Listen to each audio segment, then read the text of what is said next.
Halo semuanya, saya Feryano Rizky. Video ini merupakan lanjutan pembahasan dari implementasi stack menggunakan linked list. Jika teman-teman belum menyimak video saya sebelumnya, teman-teman wajib untuk menyimaknya. Link sudah saya sertakan di pojok kanan atas. Di situ nanti ada pop-up yang muncul, silahkan teman-teman untuk mengeceknya terlebih dahulu. Karena teman-teman wajib untuk memahami yang namanya konsep sebelum beralih ke implementasi. Oke, jadi jika teman-teman sudah menyimaknya, mari kita lanjutkan saja pembahasan kali ini. Oke, sekarang saya akan menunjukkan kepada teman-teman cara membuat program stack menggunakan konsep linked list. Jika teman-teman sudah menyimak video saya tentang linked list sebelumnya, tentu akan lebih mudah membuat program ini karena hanya perlu menambah dan menghapus node dari awal linked list. Awal linked list berarti top dari stack. Inilah program implementasi stack menggunakan linked list. Ini adalah gambaran struktur dari sebuah node. Ada bagian info dan bagian link. Di sini saya sudah mendeklarasikan 3 fungsi. Pertama, ada fungsi push untuk memasukkan node di awal linked list atau memasukkan elemen ke dalam stack. Kemudian ada fungsi pop untuk menghapus node di awal linked list atau menghapus elemen dari stack. Dan terakhir ada fungsi display untuk menampilkan elemen kepada user. Ingat kembali bahwa bagian awal dari linked list adalah bagian top dari stack. Dan kita sudah paham bahwa elemen stack selalu dimasukkan dan dihapus dari top. Inilah sebabnya kita perlu membuat fungsi yang bisa menambah dan menghapus node di awal linked list. Top dideklarasikan sebagai variabel global. Top adalah variabel pointer yang bertugas menyimpan alamat node pertama dalam linked list. Dan ketika linked list kosong, maka nilai top sama dengan null. Linked list selalu kosong di awal. Kita inisialisasikan top sama dengan null. Dan ingat bahwa setiap variabel pointer memiliki tipe datanya sendiri. Bisa berupa integer, float, karakter, dan lain-lain. Pada kasus ini, variabel pointer top bertipe data struct node. Sebelum itu teman-teman perlu memperhatikan aturan penulisan pada structure. Kita bisa membuat variabel baru di bagian ini sebelum titik koma tanpa perlu menyebutkan tipe datanya. Atau ada satu cara lagi yang bisa kita lakukan, yaitu pointer top bertipe struct node kita deklarasikan sebagai variabel global. Ini adalah hal yang sama seperti sebelumnya. Sekarang kita akan beralih ke fungsi main dari program. Pernyataan printf ini akan menampilkan pilihan 1 untuk push, pilihan 2 untuk pop, dan seterusnya. Dan pernyataan scanf akan mengeksekusi pilihan berdasarkan inputan pengguna. Pemanggilan fungsi akan dilakukan sesuai case yang dipilih. Case 1 memanggil fungsi push, case 2 memanggil fungsi pop, dan case 3 memanggil fungsi display. Fungsi push berfungsi untuk memasukkan elemen ke dalam stack. Sebuah elemen stack bisa berupa nilai integer, karakter, float, dan sebagainya yang dinyatakan di bagian ini. Dalam kasus ini, kita gunakan variabel bertipe data integer. Di video sebelumnya, kita mengimplementasikan stack menggunakan array. Maka kita harus membuat array. Sedangkan di video kali ini, kita implementasikan stack menggunakan linked list. Maka kita harus membuat linked list. Linked list terdiri dari beberapa node. Setiap node memiliki alamat tersendiri pada memori dan alamat itu berbentuk kombinasi angka. Jadi pada kasus ini kita akan berurusan dengan alamat memori. Sebuah pointer dapat digunakan untuk menyimpan alamat tersebut. Sehingga kita perlu untuk mendeklarasikan variabel pointer bertipe data struct node yang kita namakan temp. Dengan fungsi malloc, sebuah node baru akan terbentuk. Dan jika teman-teman ingin tahu lebih banyak tentang fungsi malloc, teman-teman bisa cek video saya sebelumnya tentang fungsi malloc.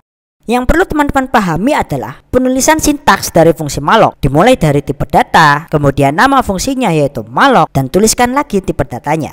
Pada kasus ini, kita gunakan tipe data struct node. Keyword size of berfungsi untuk memberitahu fungsi malloc berapa banyak memori yang harus dialokasikan. Dan itu tergantung pada tipe data yang digunakan. Karena setiap tipe data memerlukan jumlah memori tertentu untuk menyimpan sebuah informasi. Misal, tipe data integer biasanya membutuhkan 4 bytes ruang memori untuk menyimpan informasi. Jadi, Hal ini menyesuaikan pada tipe datanya, berapa banyak memori yang akan dialokasikan dengan bantuan fungsi malloc ini. Oke, misalkan ini adalah visualisasi dari sebuah memori, dan dengan bantuan fungsi malloc, maka bagian memori ini akan dialokasikan untuk node baru. Setiap lokasi memori memiliki alamatnya sendiri. Fungsi malloc akan mereturn alamat memori yang dialokasikan menjadi node baru, dan alamat itu akan disimpan ke variabel pointer temp. Jadi temp akan menyimpan alamat node baru yang dibuat. Sederhananya, temp berarti node baru. Ini adalah kondisi stack overflow, yaitu kondisi ketika stack penuh. Bisa kita andaikan di saat tidak ada memori yang tersisa untuk dialokasikan ke node baru. Maka dalam kondisi seperti ini, malloc akan mereturn null, dan null akan diteruskan ke variabel temp. Dan jika temp sama dengan null, maka stack overflow akan dicetak ke layar, dan dengan bantuan pernyataan return, program akan keluar dari fungsi push. Namun, jika kondisi if ini salah, maka ketiga pernyataan di bawah ini akan dieksekusi. Saya akan menjelaskan kepada teman-teman terkait tiga pernyataan ini. Dua pernyataan ini bertanggung jawab untuk menempatkan node di awal linked list. Awalnya, nilai top sama dengan null, dan ketika top sama dengan null, maka itu berarti linked list kosong. Linked list akan selalu kosong di bagian awal. Jika fungsi push dipanggil dengan membawa value 6 yang diinputkan pengguna, maka temp yang berarti node baru akan dibuat. Dan temp arrow operator info adalah bagian info dari node baru. Berapapun inputan pengguna pada value 6 atau angka yang disimpan di bagian info dari node baru, pernyataan temp arrow operator link akan mengisi bagian link dari node baru tersebut dengan nilai top. Nilai top saat ini masih sama dengan null, maka null akan diinisialisasikan ke bagian link node ini, dan node ini pun akan menjadi node pertama dan terakhir dalam linked list. Perlu kita ingat bahwa bagian link dari node terakhir akan selalu bernilai null, karena ini adalah satu-satunya node dalam linked list. Maka node ini juga menjadi node pertama dalam linked list, maka top akan menyimpan alamat node tersebut. Jika linked list tidak kosong, maka top akan diberi nilai temp yang merupakan alamat dari node baru. Lalu top akan menyimpan alamat node baru tersebut sebagai node pertama. Jika fungsi push ini dipanggil lagi, maka value 6 yang diinputkan pengguna akan diteruskan ke bagian info node baru. Yang selanjutnya, node baru tersebut akan dialokasikan ke memori dengan bantuan fungsi malloc. Temp arrow operator info berarti bagian info dari node ini. Dan misal nilai 6 yang diinputkan pengguna adalah 60, maka bagian info node akan diinisialisasikan 60. Selanjutnya, jika kita menambahkan node baru di awal linked list, maka node ini akan menjadi node pertama. Lalu node ini akan menjadi node kedua.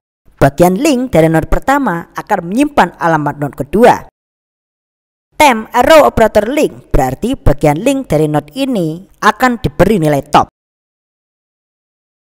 Dan nilai dari top adalah alamat node ini. Jadi alamat node kedua yaitu 1001 akan disimpan ke bagian link dari node pertama. Top akan selalu menyimpan alamat node pertama dalam linked list. Dan ketika node baru ditambahkan lagi di awal linked list, maka node tersebut akan menyimpan node pertama. Sehingga nilai top perlu kita perbarui. Top akan diberi nilai temp yang akan menyimpan alamat node baru, dan top akan menyimpan alamat node tersebut sebagai node pertama. Jadi seperti inilah konsep fungsi push untuk memasukkan elemen ke dalam stack. Linked list ini merepresentasikan stack dengan dua elemen, yaitu 15 dan 60. Mungkin sekian dulu untuk video part kali ini. Akan disambung ke video part selanjutnya agar video tidak terlalu panjang. Oke, jadi sampai jumpa di video berikutnya.